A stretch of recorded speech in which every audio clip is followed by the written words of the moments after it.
Assalamu alaikum my friend, my name is Wajid Kamar and you see my YouTube channel Easy Info for you. I share you all types earning website.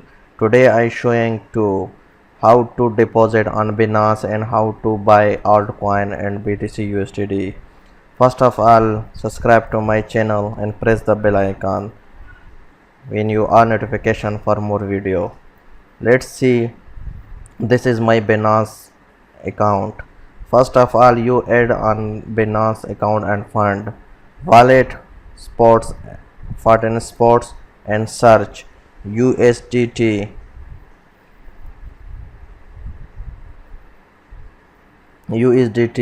Then you deposit. When you deposit, you get TRC20 address for deposit and Binance. TRC20 and copy. This is your TRC20 in copy to send exchanger. Your payment there here sent to dollar. When you receive dollar, you go to market trade classic. When you want to buy coin, search.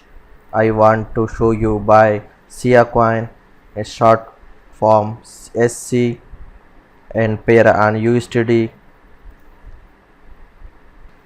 Then you want to bet 100%, you get this to 100% all dollar. You see, when you minimum buy an coin $10, $20 if you want. I want to $20 and I buy here. When you buy here, you are bet on successfully. Okay, then you buy for selling. This option in selling, when you want to up this coin price, you sell it on where you want, maximum minimum you if you want. This I show this how to buy and selling altcoin and how to deposit on Binance USDT BTC.